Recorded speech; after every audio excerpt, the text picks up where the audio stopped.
नमस्कार दोस्तों, कैसे हैं आप सब। स्वागत है आप सबका आपके अपने चैनल स्पर्श क्लासेस में। दोस्तों, हमारे असेसमेंट फॉर लर्निंग पेपर की सीरीज़ जो है वो चल रही थी। आज हम इस सीरीज़ में बात करने वाले हैं मोड के बारे में। हिंदी में हम इसको कहते हैं बहुलक। हमारी जो क्लास है वो बाइलिंगुअल रहेगी, हिंदी में भी और इंग्लिश में भी। इससे पहले अभी तक हमने जितने भी टॉपिक्स कवर कराए हुए हैं, सब्जेक्ट वाइज अलग अलग प्लेलिस्ट हमने बनाई हुई है बीएड से रिलेटेड। उन सभी प्लेलिस्ट का लिंक आपको नीचे वीडियो के डिस्क्रिप्शन में मिल जाएगा। वहां जाकर आप सभी अपने सब्जेक्ट वाइज प्लेलिस्ट को देख सकते हैं, पढ़ सकते हैं। ठीक है, तो चलिए ज़्यादा समय न लेते हुए शुरू करेंगे आज के इस वीडियो को। दोस्तों, आज के इस वीडियो में हम बात करेंगे मोड के बारे में। मोड जिसको हम कहते हैं बहुलक। नोट्स आपको हिंदी और इंग्लिश दोनों में अलग अलग नोट्स मिलेंगे आपको। आप हमारी वेबसाइट पर विजिट करिए www.sparshclasses.in। वहाँ पर आपको हिंदी में भी और इंग्लिश में भी बाइलिंगुअल आपको अलग अलग नोट्स देखने को मिल जाएंगे। या आप हमारी स्पर्श क्लासेस के एंड्रॉयड एप्लीकेशन को भी डाउनलोड कर सकते हैं, वहाँ पर भी आपको नोट्स जो है बाइलिंगुअल मिल जाएंगे। ठीक है, तो मोड का मतलब होता है बहुलक, यानी कि मोड वो संख्या होती है जो आपके डाटा में सबसे ज्यादा आई भी हो।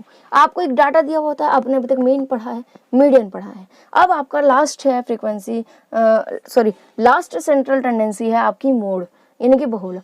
बहुलक वो संख्या होती है जो आपके डाटा में सबसे ज्यादा बार आई भी होती है, यानी कि जिसकी बहुलक आपकी वो संख्या है, मोड आपकी वो वैल्यू है जिसकी फ्रीक्वेंसी यानी कि जिसकी बारंबारता आपके डाटा में सबसे ज्यादा होती है। जो संख्या जो वैल्यू आपके डाटा में सबसे ज्यादा बार आई भी होती है वो आपकी मोड होती है। सिंपल, और कुछ नहीं देखना है, जो वैल्यू सबसे ज्यादा बार आई है वो आपका मोड हो गया आंसर। ठीक है, सिर्फ और सिर्फ इतना सा है। चलिए थ्योरी देखते हैं, आप इसकी थोड़ी सी डेफिनेशन देखते हैं, क्योंकि बीएड का एग्जाम है, थ्योरी तो आपको लिखनी ही होगी। Mode is a number that appears most frequently in a data set. Mode एक वो नंबर है जो आपके डाटा सेट में सबसे ज्यादा बार आती है, ये जिसकी फ्रीक्वेंसी सबसे ज्यादा होती है। A set of number may have one mod, more than one mod और नो मोड एट ऑल। कोई भी सेट जो आपको दिया हुआ है उसमें एक मोड भी हो सकता है, दो मोड भी हो सकते हैं, तीन मोड भी हो सकते हैं, या बहुत सारे कोई भी मोड ना हो ऐसा भी हो सकता है। क्योंकि देखिए मोड क्या है, आपका जो संख्या ज्यादा बार आई है। मान लीजिए आपका एक 2 नंबर है आपके डाटा में जो कि 4 बार आया है, तो आपका 2 मोड हो गया, यानी कि सबसे ज्यादा बार आया है। लेकिन हो सकता है कोई दूसरी नंबर 5 हो, 5 भी आपके डाटा में 4 बार ही आ रही हो, तो 2 और 5 दोनों ही आपका मोड हो कहलाएगा, क्योंकि 2 और 5 दोनों ही डाटा में सबसे ज्यादा बार यानी कि 4 बार आई हुई है। ठीक है, तो इस तरह से दो मोड भी हो सकते हैं, दो से ज्यादा भी हो सकते हैं, या कोई मोड नहीं भी हो सकता। अगर आपकी जो डाटा सेट है उसमें सभी की सभी वैल्यूज जो है कोई रिपीट ही ना हो रही हो तो आपको मोड नहीं मिलेगा। या सभी वैल्यू की जो रिपीटेशन है या जितनी भी वैल्यूज है उन सबकी फ्रीक्वेंसी जो है वो इक्वल हो तो भी आपको मोड नहीं मिलेगा। ठीक है, तो ये आपको यहाँ पर पॉइंट याद रखना है कि किसी भी डाटा में एक मोड भी हो सकता है, दो भी हो सकते हैं, दो से ज्यादा भी हो सकते हैं, या कोई भी मोड ना हो ऐसा भी हो सकता है। In statistics, the mode is the most commonly observed value in a set of data. Data में जो सबसे ज्यादा बार ऑब्जर्व हमें की जाती है वो हमारी मोड होती है। For the normal distribution, the mode is also the same value as the mean and median.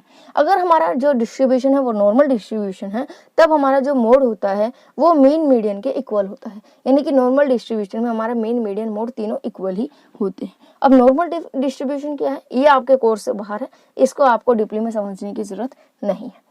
In many cases, the modal values will differ from the average value in the data. कई cases ऐसे होते हैं जहां पर आपकी जो model value होती है, यानी कि आपका जो मोड होता है, जो आपका बहुलक होता है, वो आपके एवरेज से अलग हो सकता है, यानी कि जो आपके मीन होता है, औसत जिसको हम कहते हैं, उससे अलग भी हो सकता है। अब आपने देखिए अब तक मीन और मीडियन पढ़ा है, आपने दोनों में ये देखा है कि डाटा जो होता है दो तरह का होता है। क्लासिफाइड डाटा होता है जिसको हम हिंदी में हम कहते हैं वर्गीकृत आंकड़ा, और दूसरा होते हैं आपका अनक्लासिफाइड डाटा, अवर्गीकृत आंकड़े। ठीक है, दोनों के लिए हमने देखा है, मोड में भी सिमिलर ही हम करेंगे, for unclassified data, for classified data. सबसे पहले हम देखते हैं फॉर अनक्लासिफाइड डाटा, यानी कि अवर्गीकृत आंकड़ों के लिए।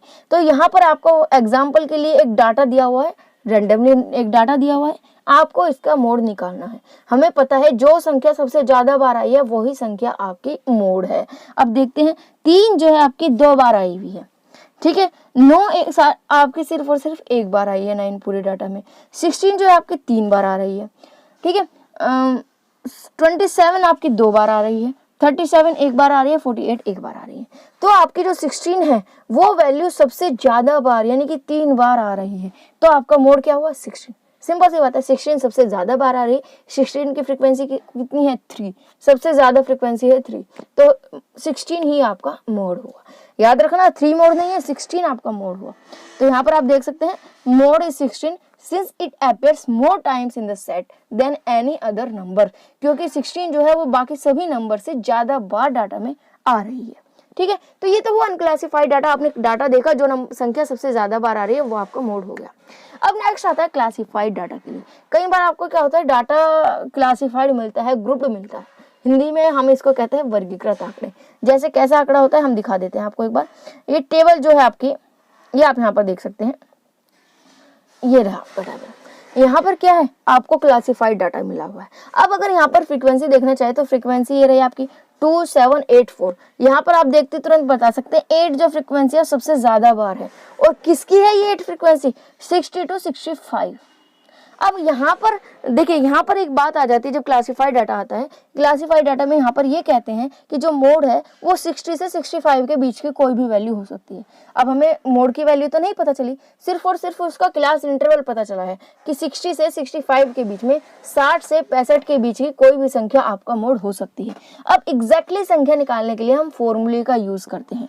फॉर्मूला क्या होता है आपका देख लेते हैं। ये रहा आपका फॉर्मूला, आप इसको लर्न करेंगे जैसे आपका मीडियन का है वैसे आपका मोड का है।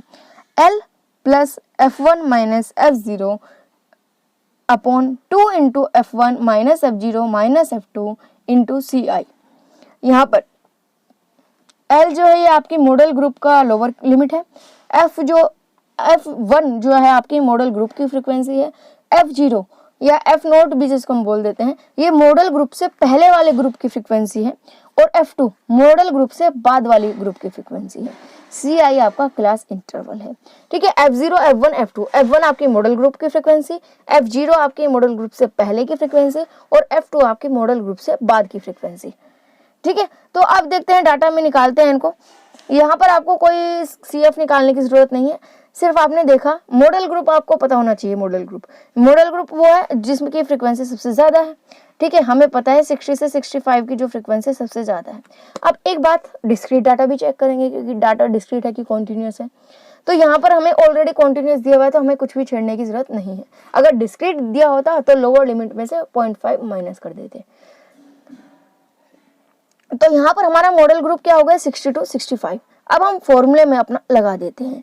फॉर्मूला हमारा ये रहा। यहाँ पर लोअर लिमिट हमारी क्या है, lower limit of model class. Model class है हमारी 60 to 65 जिसकी फ्रीक्वेंसी है 8। तो मॉडल क्लास की लोअर लिमिट क्या है हमारी, यहाँ पर 60 हमने रख दिया। F0 यानी कि मॉडल क्लास से पहली क्लास की फ्रीक्वेंसी क्या है हमारी 7। 8 हमारी मॉडल क्लास की फ्रीक्वेंसी है, 7 हमारी मॉडल क्लास से पहले की फ्रीक्वेंसी है यानी कि F0। ये हमारी F1 हो गई, और ये यानी कि मॉडल क्लास के बाद वाले ग्रुप की फ्रीक्वेंसी हमारी 4 हो गई, ये हो गई हमारी F2। ठीक है, तो इस तरह से हमारी तीनों फ्रीक्वेंसी की वैल्यूज आ गई। W या फिर CI यानी कि क्लास विड्थ हमारी कितनी है 5, यानी कि क्लास के बीच का डिफरेंस कितना है हमारा 60 से 65 के बीच का 5।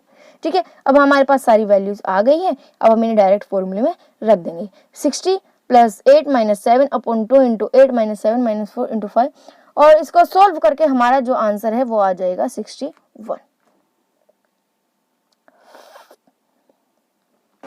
तो ये था मोड को निकालने का तरीका। अब हम कुछ और थोड़ा सा थ्योरेटिकल पार्ट्स देख लेते हैं, एडवांटेज और डिसएडवांटेजेस ऑफ मोड। ठीक है, कभी कभी वेरी शॉर्ट क्वेश्चन में पूछ लिया जाता है, या अगर आपका थ्योरी का भी आता है तो आप वहां पर लिख देंगे तो और ज्यादा आपका जो आंसर है वो इफेक्टिव हो जाएगा और आंसर थोड़ा सा और लॉन्ग हो जाएगा। ठीक है, एडवांटेजेस क्या है कि the mode is easy to understand and calculate. जो मोड होता है वो आपको देखना समझना बहुत ही ज्यादा आसान है। अनक्लासिफाइड डाटा के लिए तो आप तुरंत देखते बता देते हैं। क्लासिफाइड डाटा में भी आपको ना ही कुछ ज्यादा कैलकुलेशन करनी होती है, ना ही कोई टेबल बनानी होती है। टेबल से डायरेक्ट वैल्यू देखकर सिर्फ फॉर्मूले में रखनी होती है, तो ये इजी होता है समझने के लिए भी, कैलकुलेट करने के लिए भी। The mode is not affected by extreme values. जो आपकी एक्सट्रीम वैल्यूज होती हैं उनसे आपका मोड इफेक्ट नहीं होता है। आपकी जो एक्सट्रीम वैल्यूज है उसको चाहे 2 से 3 कर दो, 3 से 4 कर दो, उससे कोई फर्क मोड पर नहीं पड़ता है। मोड तो वही रहेगी जो सबसे ज्यादा बार डाटा में आई हुई है। ठीक है। The mode is easy to identify in a data set in a discrete frequency distribution. जो मोड होता है वो आसान होता है किसी भी डाटा में आइडेंटिफाई करने के लिए। Mode is useful for qualitative data. Qualitative data के लिए ज़्यादा यूजफुल होता है क्योंकि इसमें हमें नंबर्स ज़रूरत नहीं होती, क्वांटिटेटिव डाटा की ज़रूरत नहीं होती। आपने देखा होगा मीडियन सिर्फ और सिर्फ हम क्वांटिटेटिव डाटा का निकाल सकते थे, लेकिन जो आपका मोड है ये हम क्वालिटेटिव डाटा का भी निकाल सकते हैं, क्वांटिटेटिव का भी निकाल सकते हैं। और क्वालिटेटिव डाटा के निकालने के लिए हमें मोड ज़्यादा इफेक्टिव रहता है, ज़्यादा यूजफुल रहता है। क्योंकि क्वालिटेटिव डाटा में जैसे मान लीजिए आप एक स्कूल में गए, वहाँ पर आपने बच्चों को सर्वे किया कि बच्चों का इंटरेस्ट किस चीज़ में है, तो कोई अपनी हॉबी सब बताएंगे, कोई बताएगा बुक्स रीडिंग में उनका इंटरेस्ट है, कोई बताएगा क्रिकेट में उनका इंटरेस्ट है, कोई बताएगा कंप्यूटर में उनका इंटरेस्ट है, तो सब अपने अपने इंटरेस्ट बताएंगे। तो यहाँ पर हमारा डाटा क्वालिटेटिव हो गया, इंटरेस्ट। किसी का आया बुक, हमने एक पेन और पेपर लिया और लिखते गए, बुक आया इंटरेस्ट, ठीक है। उसके बाद आया इंटरेस्ट प्लेइंग क्रिकेट आ गया, ठीक है, मोबाइल आ गया, टेक्नोलॉजी आ गई, कंप्यूटर आ गई, ठीक है। तो इस तरह के इंटरेस्ट सबके लिख दिए हमने लाइन से। अब हम देख लेंगे कौन सा इंटरेस्ट सबसे ज़्यादा बच्चों का है, तो वो हमारा मोड हो गया। मान लीजिए क्रिकेट जो है वो सबसे ज़्यादा बच्चों ने कहा है कि हाँ उनका इंटरेस्ट है, यानी कि क्रिकेट डाटा में सबसे ज़्यादा बार आया है, तो क्रिकेट हमारा मोड हो गया। तो इस तरह से क्वालिटेटिव डाटा के लिए अच्छा रहता है। डिसएडवांटेजेस देखें तो mode is not defined when there are no repeats in a data. अगर डाटा में कोई रिपीटेशन ना हो तब मोड निकाला नहीं जा सकता, या फिर मोड हमें मिल ही नहीं सकता।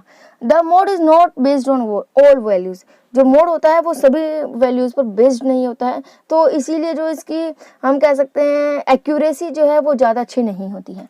Mode is unstable when the data consists of a small number of values। जब डाटा में बहुत छोटी वैल्यूज हो, कुल 4-5 वैल्यूज हो, तो मोड की कोई एक्यूरेसी नहीं होती, कोई भी वैलिडिटी नहीं होती, कोई रिलायबिलिटी नहीं होती। समटाइम्स डाटा है one mod, more than one mod और नो मोड एट ऑल। कभी कभी ऐसा होता है कि एक मोड हो, दो मोड हो, या दो से ज़्यादा भी हो सकते हैं, कोई मोड नहीं हो। तो ये भी इसका एक डिसएडवांटेज है। तो ये था आपका मोड का। उम्मीद है आपको वीडियो अच्छी लगी होगी। लगी हो तो लाइक ज़रूर कीजिए। आप अपने फीडबैक हमें कमेंट बॉक्स में दे सकते हैं, उससे हमारा हौसला बढ़ता है। ठीक है, अपने दोस्तों के साथ ज़्यादा से ज़्यादा इस वीडियो को आगे शेयर कीजिए। व्हाट्सएप पर, फेसबुक पर अपने दोस्तों के साथ ज़्यादा से ज़्यादा शेयर कीजिए। और इसी तरह की और वीडियोज़ को पाने के लिए चैनल को सब्सक्राइब कर बेल आइकन को प्रेस ज़रूर कर लीजिएगा। आज के लिए बस इतना ही, मिलेंगे आने वाली वीडियो में। आज के लिए धन्यवाद।